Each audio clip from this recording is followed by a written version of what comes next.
Hey there YouTube. Today I'm going to be test fitting the turbo that I bought. I got to take out first the headers, 12mm, and I got disconnected from the bottom and then unplug the O2 sensor. After that I'll get right back to it. I took the headers off down there. Now you're going to want to take your turbo. I might have to take it apart first. I'm not sure yet. I'm going to test fit it right now, but hopefully it fits. So I'll get back to that part after I push it through. I'm hoping I can keep my AC because he said online that it's AC and power steering compatible, so we're about to find out. Alright, I got the turbo manifold in. I had to put it in. First I had to take off the actual turbo. As you see, I left the studs in there. It's on the table now. Putting the studs on here for the down pipe, and a good way to do it, have two wrenches, in this case 2 14mm bolts. Put two on, and you want to tighten them both together and then take the top one to tighten it down. As you can see, it's moving the whole bolt. Kind of hard to do with one hand. And just turn it until it's nice and snug. Don't go too much because otherwise you might crack this. Alright, after I'm done tightening all these bolts up and clocking the turbo, I'll put it on and we'll go from there. Alright, I got the turbo in there. I'm going to have to tighten down the bolts. It's actually really hard to do it with all this stuff on. Sorry about my dog, he keeps whining, he wants to go in, but we're cleaning the inside right now. The piping is actually kind of really small. Don't really like it, and they welded the bung upside down, so that really sucks. And it goes down all the way here. I'm not sure if it's gonna fit yet, so I'm gonna probably drill holes right here for the intercooler. Just right here. Came with brackets, so I'll see what I'll find out. Alright, so far I've been test fitting everything. I had to take my AC out. This thing was not AC compatible. It was really close, but right, let me see. This goes out too far right here, and the compressor hits just right here against it. So I'm either gonna have to cut it at least ½ an inch and move it more this way, but I also have to move it downwards a little bit because it's actually hitting my oil pan. So that's not good. Let's see, what else did I do? I rotated the turbo downwards like this, and I was test fitting everything. So far actually everything's fitting good except for the pipe that goes right here, and I'll show you. So I connected down here up to here, but as you can see right there, it's hitting. It needs to come out at least, if it could, like right here, but I don't think that's going to be happening. So I gotta figure out something. Let's see if I can get it to fit better, or I'll just remove that bracket, the tow hook, I believe, because I got one up here. So yeah. So right now what I'm working on, I'm actually going to be welding these plates that come with it. So I got my welder right here. It's a cheap Harbor Freight. I already marked them under here. Now, to mark them, what I did was I put the intercooler lined up right here.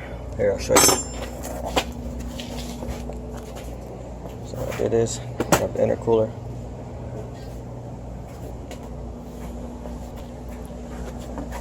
I just put it like this and put the bracket underneath to where this is going to attach.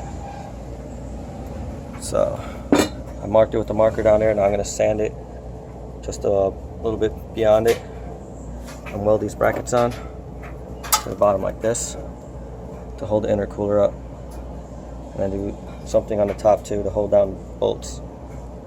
Alright, I'll be right back. And yeah, I thought before I would weld it, I'll show you. I sanded this so I can get a good grab. Now what I'm going to do is marked it, sanded it to bare metal, gonna weld this plate. Excuse me. I'm gonna weld this plate right here for the intercooler to stick out. And I marked it also down right here.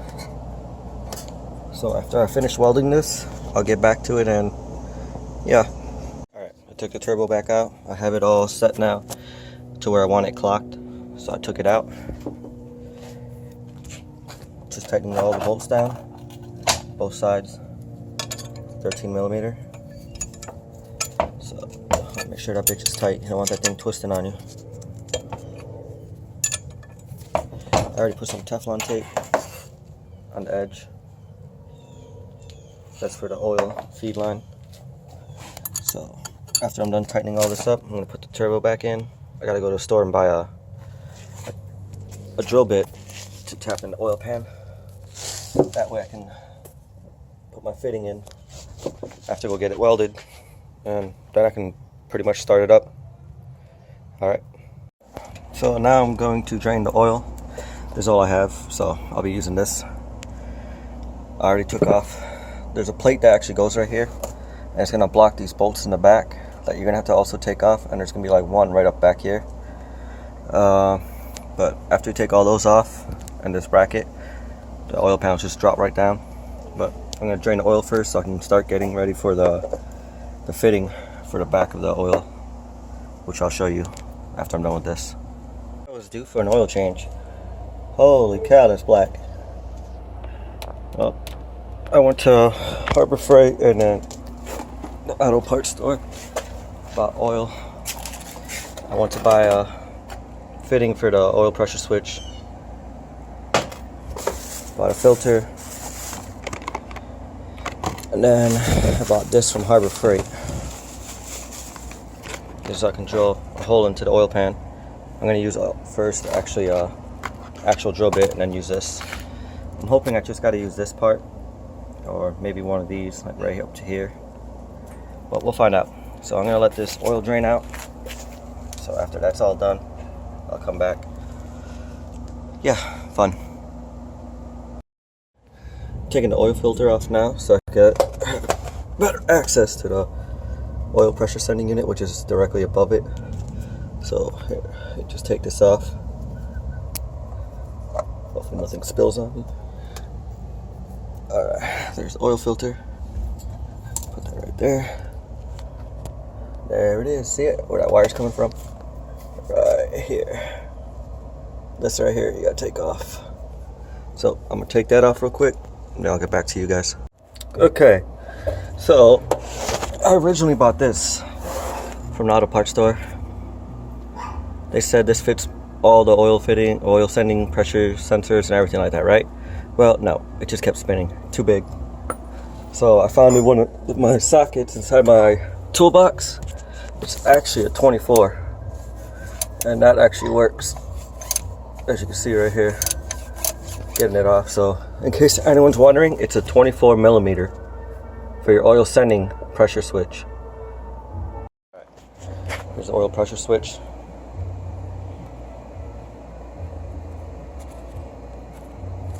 I'm going to be putting that on that T-fitting, and yeah.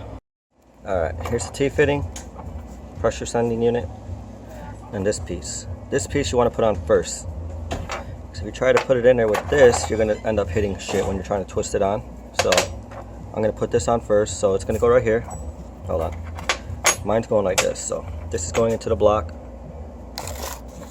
Pressure sending unit, I'm going to put right here, just like that. And then my oil feed line, just right here, that's going to go inside. So should be fun. So I got the fitting on, which you can see right there. See that gold piece? That right there. I got it pointing straight up. Got the oil sending unit right behind it, as you can see. That right there. Got the wire plugged in. So now I'm going to feed this through the top like this and connect it right in there. So after I get all that done, I'm going to hook up the turbo, connect the line, and all I got to do is tap the oil pan, and then I can pretty much start it up. Oil pan's off. Cleaned it up. Now I drilled a hole through it using this.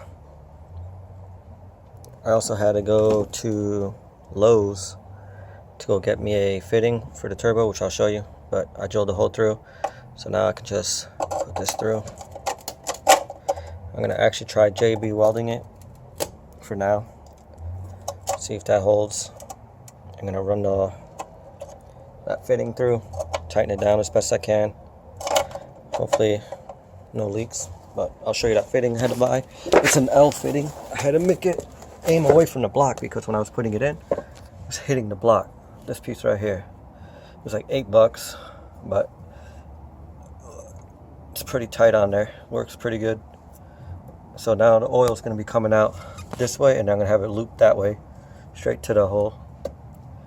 And yeah, I'm almost pretty much ready to set it up. Taking my time as it is my first time doing this, so we'll see how it goes. Alright, stay tuned.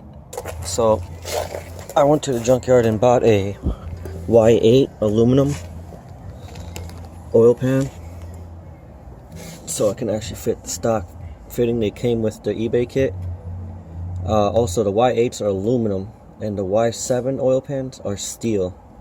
So I decided just to get a Y8 since they're aluminum and they're easy to find at the junkyard and have this welded on. So I just thought I'd let you know about that. Hey YouTube, I finished the turbo build on it. What you probably noticed, I got rid of the Y7 intake because it was plastic, and yeah, I knew it was gonna break apart as soon as I hit boost, and it did. Ended up breaking all the clips and just shattering everywhere. So I got a Y8 intake with the Y8 injectors. Swapped everything over. I had to use my Y7 throttle body, and I took the Y8 throttle, I don't know what this thing's called, where your wire goes in, and swapped that onto the Y7 throttle body. So Y8 throttle clip on the Y7 throttle body, and obviously Y8 intake. I kept the stock injectors on there. I used my Y7 rail. I took my AC out. I'm going to put it back in. It will fit with this, but my exhaust manifold right here hits my compressor, so I had to remove the compressor for now. But yeah, it is going to have AC again. I just got to take this to a muffler shop and have them fit a pipe that can go with my AC. Everything else other than that fit perfectly. Didn't have to do no shaving, no cutting on the aluminum pipes. The manifold worked perfect. I used my stock gasket because I didn't like the eBay one. It was like cheaply made. But I ran the vacuum lines. If you want, I'll make a video on how to hook all this up in case someone needs to know. I don't have my boost controller hooked up. I just having it running from the spring, which is a 7-pound spring in it. And I have I believe it's a 2-pound spring to push against it. So I'm only making like 4 psi. I don't want nothing crazy right now, at least until I get my ECU in a tune. This is my boost gauge hose. I have it tapped to a vacuum in the back of the intake, and I ran it through my firewall. I gotta fix this. This is just temporary. So goes down to here, coming through the firewall on the bottom where all my other wires are. I got my power wire and everything running through here, but I'm waiting for my, what is it called, a boost gauge pod, so I can just put this. I bought this at AutoZone for like 35 bucks. I didn't feel like waiting. I wanted to see how much boost I was getting. I didn't want to make too much boost and like blow my shit. So I wanted something like this, or I was gonna buy the one that goes in the cluster. I'm not sure yet, because I want to keep my boost right here. Then I want my wideband to be right there, which I'm also waiting on the wideband. So, but here, I'll let you guys hear it run. I had to connect the solenoid back to the starter, so there we go. Here's the startup. Like I said, it's already warmed up. I drove it already, so. Idle's pretty good. Check engine light. I don't have any O2s plugged in, so yeah, the idle's a little bit weird right now. I don't know why.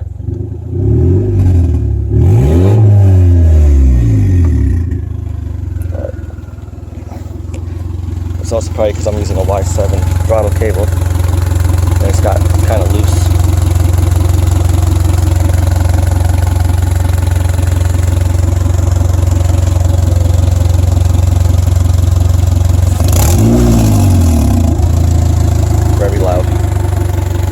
gonna do a